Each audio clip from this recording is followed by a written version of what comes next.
मुंबई शहर के नजदीक रामपुर नाम का एक छोटा सा आधुनिक गांव था।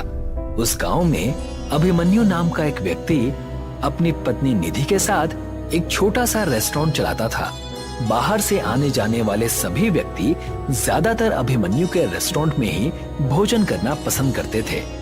अभिमन्यु की पत्नी ग्राहकों के लिए भोजन अपने हाथों से तैयार करती थी। एक दिन की बात है, बैंक का मैनेजर ताराचंद अपनी पत्नी अनीता के साथ अभिमन्यु के रेस्टोरेंट में भोजन करने के लिए आया।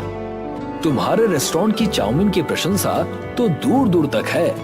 आज मेरी पत्नी का चाउमीन खाने का मन हुआ तो मैंने सोचा कि सीधा तुम्हारे रेस्टोरेंट में ले आऊं। जी बिल्कुल, क्या है कि ग्राहकों के लिए मेरी पत्नी स्वयं भोजन तैयार करती है। तो फिर देर किस बात की है, जल्दी से एक एक प्लेट चाउमीन लगवाओ, पेट में चूहे दौड़ रहे हैं। अभिमन्यु ने खुशी खुशी ताराचंद और उसकी पत्नी को एक एक प्लेट चाउमीन लगवा दी। वाकई अभिमन्यु, जैसा सुना था वैसा ही पाया। मुझे आपसे एक बात भी करनी है ताराचंद जी। इस महीने मैं बैंक की इंस्टॉलमेंट नहीं चुका पाऊंगा। मेरा बेटा मुंबई शहर में पढ़ता है और उसकी इस महीने फीस जमा होनी है। अरे तो इसमें चिंता की क्या बात है, तुम कहीं भागे थोड़ी ना जा रहे हो। और वैसे भी मैं तो तुम्हें 2 गुना लोन देने के लिए तैयार हूँ। मैं तो कहता हूँ कि तुम इस रेस्टोरेंट को और बढ़ा लो, इसे एक बहुत अच्छे होटल में कन्वर्ट कर दो। नहीं नहीं ताराचंद जी, मैं अपने इस छोटे से रेस्टोरेंट में ही बहुत खुश हूँ। मैं और बैंकों के चक्कर काटने से बच गया। ताराचंद रेस्टोरेंट से बाहर निकल गया और अभिमन्यु के रेस्टोरेंट के ठीक सामने बने एक बड़े से रेस्टोरेंट को देखकर मुस्कुराने लगा। ये तो अभिमन्यु के रेस्टोरेंट से बड़ा और काफी अच्छा मालूम होता है।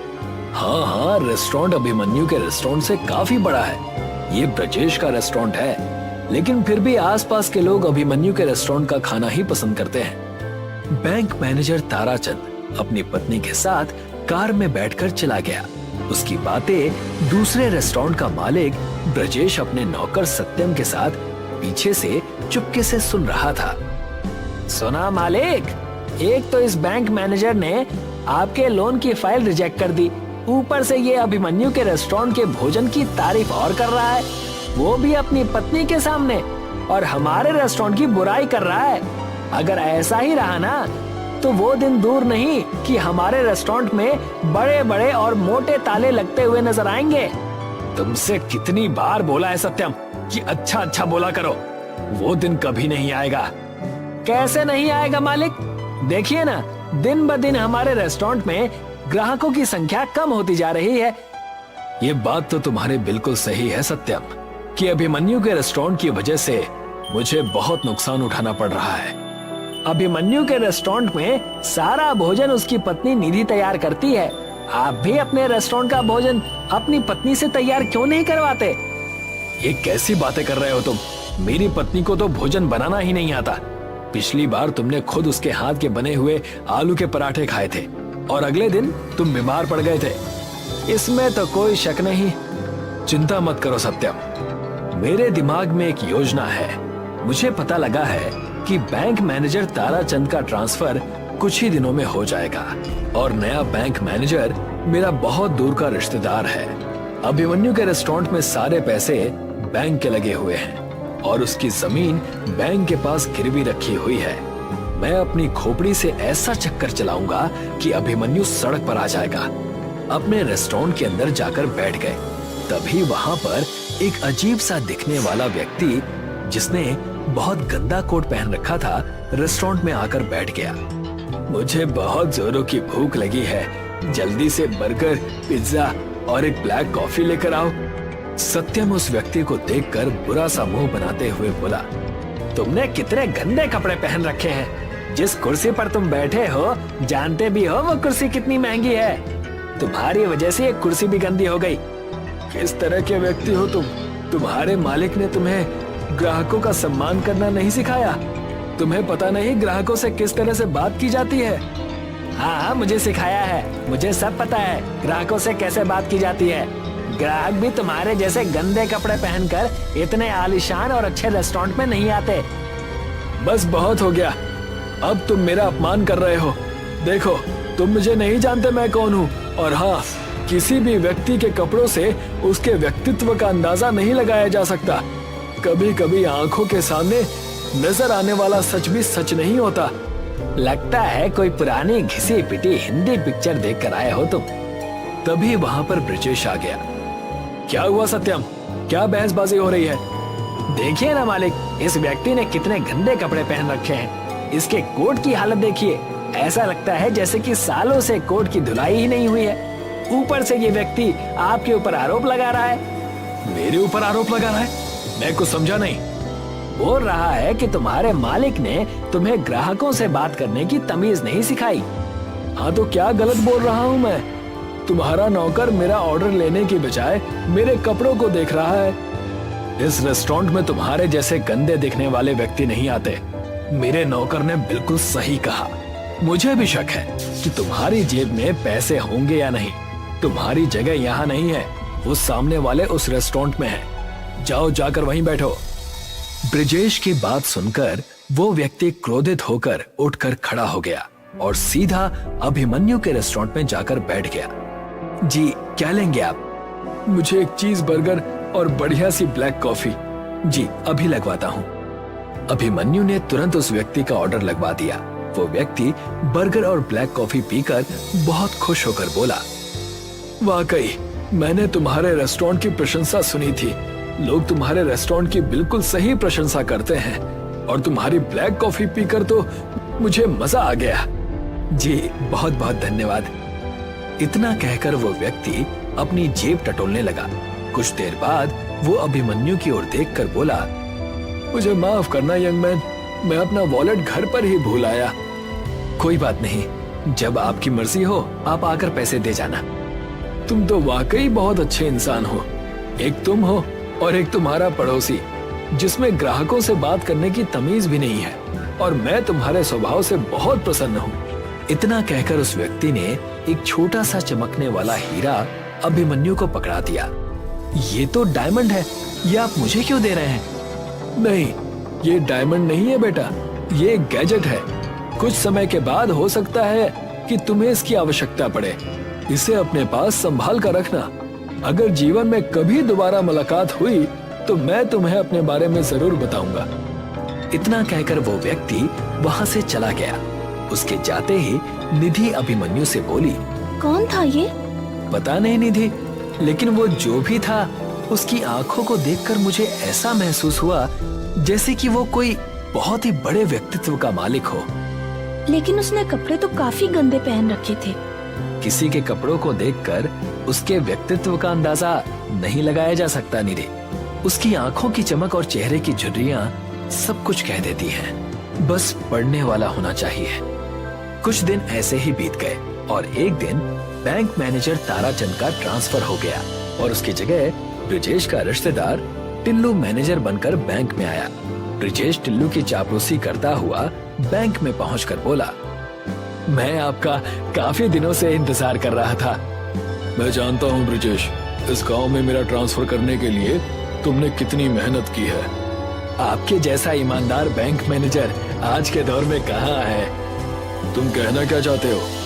मेरे रेस्टोरेंट के सामने अभिमन्यु नाम का व्यक्ति रेस्टोरेंट चलाता है। उसके रेस्टोरेंट में सारा पैसा बैंक का लगा हुआ है, लेकिन वो अपने आप को बैंक का मालिक समझता है।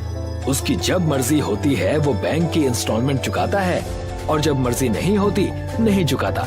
नियम के मुताबिक उसे 1 साल के अंदर अपना लोन क्लियर कर देना था, मगर आज उसके लोन को पूरे 3 साल हो चुके हैं। पिछले वाले बैंक मैनेजर उसके फेवर में रहते थे। मैं चाहता हूँ कि आप अपना सारा पैसा उससे ले लीजिए। अब तुम्हारा दूर का रिश्तेदार हूँ ब्रिजेश, तो तुम्हारे लिए इतना तो कर ही सकता हूँ, लेकिन तुम तो जानते हो कि रिश्तेदारी से ही सब कुछ नहीं होता। तुम समझ रहे हो ना मैं क्या कहना चाह रहा हूँ? जी, मैं आपके एक एक शब्द का मतलब समझ गया। आपके घर पर आपका इनाम पहुँच जाएगा। तो फिर निश्चिंत होकर सो जाओ। 24 घंटे में अभिमन्यु सड़क पर आ गया, इस बात की खबर तुम्हें मिल जाएगी। अगले दिन बैंक मैनेजर टिल्लू सारे पेपर लेकर अभिमन्यु के रेस्टोरेंट में पहुंच गया और बैंक के सारे पैसे एक साथ देने की बात करने लगा। मैं सारे पैसे एक साथ नहीं दे सकता, मुझे कुछ तो वक्त दीजिए। बैंक ने तुम्हें 1 साल का वक्त दिया था, लेकिन पिछले वाले मैनेजर साहब ने तो कभी भी ऐतराज नहीं जताया। वो पिछले वाले मैनेजर थे, मैं नया मैनेजर हूँ। तुम्हारे पास 1 दिन का वक्त है। 1 दिन के अंदर अंदर 25 लाख रुपए बैंक में जमा करा दो, नहीं तो तुम्हारे इस रेस्टोरेंट पर बैंक कब्जा कर लेगी। और याद रखना, मुझे इसका पूरा अधिकार है। इतना कहकर टिल्लू वहाँ से चला गया। अभिमन्यु बेचारा 1 दिन में इतने पैसों का इंतजाम नहीं कर पाया। बैंक मैनेजर ने बड़ी चालाकी से अभिमन्यु का घर और रेस्टोरेंट कब्जा लिया और अभिमन्यु को घर से बाहर निकाल दिया। वो दोनों पति पत्नी 2 दिन से भूखे प्यासे थे कि तभी अभिमन्यु को अचानक कुछ याद आया। उसने अपनी कोट की जेब से वही हीरा निकाल लिया। ये तो वही हीरा है ना जो वो गंदा दिखने वाला व्यक्ति देकर गया था। सोच रहा हूँ इस हीरे को बाजार में बेच दूं।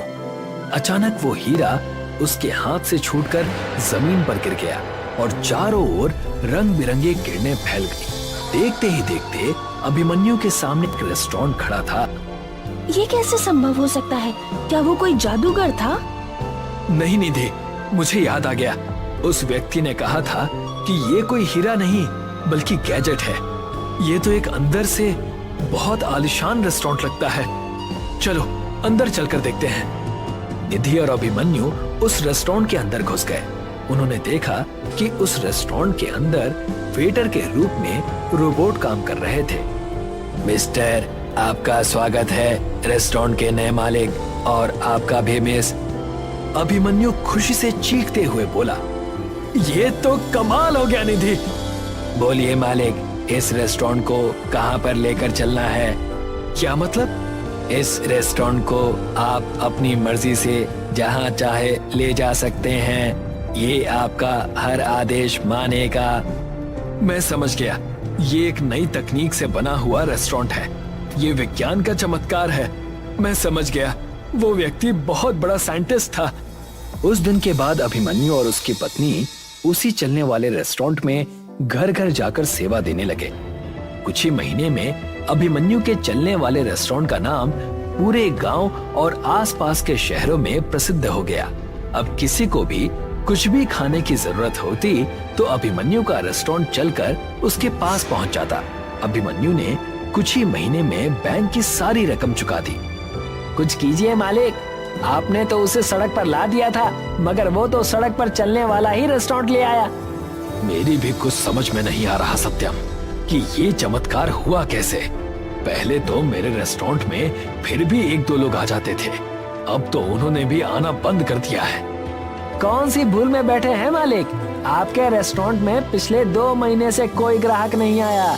मैं ही बैठा हुआ मक्खियां मार रहा हूँ। चिंता मत करो, मैं आज इस अभिमन्यु का किस्सा ही समाप्त कर दूंगा। आप क्या करेंगे मालिक? मैं उस रेस्टोरेंट को बम से उड़ा दूंगा। सुना है कि जिसको जरूरत होती है वो रेस्टोरेंट स्वयं वहां पहुंच जाता है। इस बार उस रेस्टोरेंट को तुम अपने घर के पास बुलाना, उसके बाद वहीं पर ये सारा खेल खत्म कर देंगे। ब्रिजेश के कहने पर सत्यम ने उस रेस्टोरेंट को अपने घर के पास बड़ी चालाकी से बुला लिया। ब्रिजेश और सत्यम चुपके से उस रेस्टोरेंट में घुस गए। ब्रिजेश के हाथों में एक बड़ा सा बम था, मगर अचानक रेस्टोरेंट में सायरन बजने लगे और एक रोबोट की सेना ने ब्रिजेश और सत्यम को घेर लिया। तुम्हारे हाथों में बम है? ये कैसे संभव है? तुम्हें कैसे पता चला? तभी वहां पर अभिमन्यु और निधि आ गए। मुझे तुमसे ऐसी ही उम्मीद थी ब्रिजेश कि तुम ऐसी ही गिरी हुई घटिया हरकत करोगे। अभिमन्यु ने इतना कहा ही था कि तभी वहां पर वही गंदा सा दिखने वाला व्यक्ति, जो अब बहुत साफ सुथरे कपड़े पहना हुआ था, मुस्कुराता हुआ आया। मुझे देखकर तुम लोग इस तरह से हैरान मत हो। मेरा नाम प्रोफेसर हॉकिंस है। मैं एक बहुत बड़ा साइंटिस्ट हूँ। दरअसल इस चलने वाले रेस्टोरेंट को बनाने में मुझे काफी साल लग गए। उस दिन मैं इस प्रयोग में सफल हो गया था और खुशी के मारे मैं अभिमन्यु के रेस्टोरेंट में कुछ खाने के लिए आया था, मगर बाहर मैंने ब्रिजेश की और उसके नौकर की बातें चुपके से सुन ली थी। मैं समझ गया कि ये अभिमन्यु के लिए आने वाले फ्यूचर में कोई ना कोई मुसीबत खड़ी जरूर करेंगे। लेकिन तुम चिंता मत करो, ये अब तुम्हारा ही रहेगा। मैं इस जैसे और गैजेट्स बना लूंगा। पुलिस ने सत्यम और ब्रिजेश को अरेस्ट करके जेल भेज दिया। अभिमन्यु के पास आज भी वो चलने वाला रेस्टोरेंट मौजूद है।